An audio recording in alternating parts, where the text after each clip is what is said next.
Hi friends, welcome to VividTech. கண்டிப்பாக நம்ம எல்லாருமே நம்ம மொபைலில் வந்து ஃபேஸ்புக் வந்து யூஸ் பண்ணுவோம். ஸோ ஃபேஸ்புக்கில் வந்து இந்த இடத்துல வந்து வாட்ச் ஐக்கன் ஒன்று இருக்கும், அதாவது டிவி மானிட்டர் மாதிரியான ஒரு ஐக்கன். ஸோ அந்த ஐக்கனை கிளிக் பண்ணுவோமா இருந்துச்சுன்னா நம்மளால் வந்து ஃபேஸ்புக்கில் வந்து வீடியோஸ் வந்து நிறையவே வந்து பார்த்துக்க முடியும்.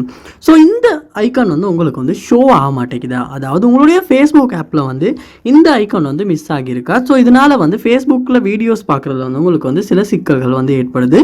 ஸோ இந்த இஷ்யூ வந்து நம்ம எப்படி சால்வ் பண்ணலாம், அதாவது பழையபடி வந்து இந்த இடத்துல அந்த வாட்ச் ஐக்கானை வந்து எப்படி ஷோ பண்ண வைக்கிறது அப்படின்றது தான் இந்த வீடியோவில் பார்க்க போகிறோம். ஸோ வாங்க வீடியோக்குள்ளே போகலாம். வீடியோ கடைசி வரைக்கும் ஸ்கிப் பண்ணாமல் பாருங்கள். இது தான் நம்ம சேனலுக்கு ஃபர்ஸ்ட் டைம் நீங்கள் வந்திருப்பீங்களா இருந்துச்சுன்னா நான் தான் விக்னேஷ். மறக்காம நம்ம சேனலை சப்ஸ்கிரைப் பண்ணிவிட்டு அப்படியே பார்த்துள்ள பெல் ஐக்கனையும் கிளிக் பண்ணிடுங்க. உங்களுடைய ஆண்ட்ராய்ட் மொபைலில் வந்து ஃபேஸ்புக் ஆப்பில் வந்து இந்த வாட்ச் ஐக்கான் வந்து ஷோ ஆகலைன்னா முதல் ஸ்டெப்பாக நீங்கள் செய்ய வேண்டிய விஷயம், உங்கள் மொபைலில் நீங்கள் கூகுள் ப்ளே ஸ்டோர் ஓப்பன் பண்ணிடுங்க. ஓப்பன் பண்ணி அதில் சர்ச் பார் ஒன்று இருக்கும், அந்த சர்ச் பாரில் ஃபேஸ்புக் அப்படின்றத சர்ச் பண்ணி ஃபேஸ்புக் ஆப்பை அந்த இடத்துல ஓப்பன் பண்ணிடுங்க. ஓப்பன் பண்ணோன்னா அப்டேட் காட்டுதானே பாருங்கள், அப்டேட் வந்திருக்கான்னு பாருங்கள். அப்படியே அப்டேட் வந்திருக்குமாச்சுன்னா நீங்கள் கண்டிப்பாக லேட்டஸ்ட் வெர்ஷனுக்கு அப்டேட் பண்ணிடுங்க. ஏன்னா சில பேர் அப்டேட் பண்ணுறதில்ல, அதனாலையுமே வந்து ஃபேஸ்புக்கில் புதுசாக ரிலீஸ் பண்ணியிருக்க அந்த ஃபீச்சர்ஸ்லாம் வந்து நமக்கு ஷோ ஆக மாட்டேங்குது, இல்லாட்டி ஒர்க்கும் ஆக மாட்டேங்குது. அதனால் நீங்கள் வந்து கண்டிப்பாக அப்டேட் பண்ணிவிட்டு அப்டேட் ஆகின அப்புறமா இந்த ஃபேஸ்புக் ஆப்பை ஓப்பன் பண்ணி வாட்ச் ஐக்கான் வந்து ஷோ ஆகுது அப்படின்றத செக் பண்ணி பார்க்கலாம். செகண்ட் ஸ்டெப்பாக நீங்கள் செய்ய வேண்டிய விஷயம், அப்டேட் பண்ணிட்டீங்க, ஸோ ஒர்க் அவுட் ஆகலைன்னா நெக்ஸ்ட் ஸ்டெப்பாக நீங்கள் உங்கள் மொபைலில் செட்டிங்ஸ் உள்ள போயிருங்க.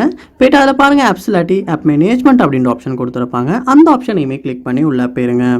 போனதுக்கு அப்புறமா வந்து இதில் சர்ச் பார் ஒன்று இருக்கும். ஸோ அந்த சர்ச் பாரை யூஸ் பண்ணி ஃபேஸ்புக் அப்படின்ற ஆப்பை வந்து நீங்கள் வந்து இந்த இடத்துல வந்து செலக்ட் பண்ணிக்கொள்ளணும். செலக்ட் பண்ணிவிட்டு அதில் போய்ட்டு பாருங்கள் ஸ்டோரேஜ் அப்படின்ற ஒரு ஆப்ஷன் ஒன்று கொடுத்துருப்பாங்க, அந்த ஆப்ஷனை கிளிக் பண்ணி கிளியர் டேட்டா அப்படின்றத கொடுத்து கிளியர் டேட்டா பண்ணிடுங்க. அப்படியே கிளியர் கேஷும் பண்ணிடுங்க. பண்ணிவிட்டு திரும்ப வந்து நீங்கள் ஃபேஸ்புக் ஆப்பை ஓப்பன் பண்ணிவிட்டு உங்களுடைய ஃபேஸ்புக் அக்கௌண்ட்டுக்கு வந்து யூசர் நேம் பாஸ்வேர்ட் கொடுத்து லொக் ஆகிருங்க. லொக் ஆகினதுக்கு அப்புறமா செக் பண்ணி பாருங்கள் இந்த வாட்ச் ஐக்கான் வந்து ஷோ ஆகுதா அப்படின்றத. கண்டிப்பாக ஷோ ஆகும். ஏன்னா நம்ம வந்து கிளியர் டேட்டா பண்ணிவிட்டு திரும்ப வந்து லொக்இன் ஆகுறதுனால கூட வந்து இந்த இஷ்யூவை சால்வ் பண்ணிக்கொள்ள முடியும். கிளியர் டேட்டா பண்ணிட்டீங்க, அப்பயுமே வந்து ஷோ ஆகலை அப்படின்னா நீங்கள் உங்களுடைய ஃபேஸ்புக் ஆப்பை வந்து ஒருக்கா அன்இன்ஸ்டால் பண்ணிடுங்க. அன்இன்ஸ்டால் பண்ணிவிட்டு திரும்ப இன்ஸ்டால் பண்ணி கூட செக் பண்ணி பாருங்கள். அப்படி திரும்ப இன்ஸ்டால் பண்ணும் கூட போதும் கூட வந்து புதுசாக ஏதாச்சும் ஃபீச்சர்ஸ் வந்து ஒர்க் ஆகாமல் இருந்து ஷோ ஆகாமல் இருந்துச்சுன்னா அது வந்து ஆட்டோவாகவே வந்து சால்வ் ஆகி நமக்கு வந்து திரும்ப அந்த வாட்ச் ஐக்கான் வந்து ஷோ ஆகிறதுக்கான சான்ஸ் இருக்குது. ஸோ கண்டிப்பாக வந்து நீங்கள் அன்இன்ஸ்டால் பண்ணிட்டு திரும்ப இன்ஸ்டால் பண்ணியும் செக் பண்ணி பார்க்கலாம். இந்த ஸ்டெப்ஸ் எல்லாம் நீங்கள் உங்கள் ஆண்ட்ராய்ட் மொபைலில் கண்டிப்பாக ட்ரை பண்ணுறதன் மூலமாக ஃபேஸ்புக் ஆப்பில் வாட்ச் ஐக்கான் வந்து ஷோ ஆகாத ஷோ கண்டிப்பாக சால்வ் பண்ண முடியும். எந்த ஸ்டெப் ஒர்க் அவுட் ஆகிச்சு, யூஸ்ஃபுல்லாக இருந்துச்சு அப்படின்றத கமெண்ட் பண்ணுங்கள், அதை பார்த்து நான் தெரிஞ்சுக்கிறேன். இது போல் நிறைய வீடியோ பார்க்கணுன்னா கண்டிப்பாக நம்ம சேனலை சப்ஸ்கிரைப் பண்ணுங்கள். அப்படியே பார்த்துள்ள பெல் ஐக்கனையும் கிளிக் பண்ணிடுங்க.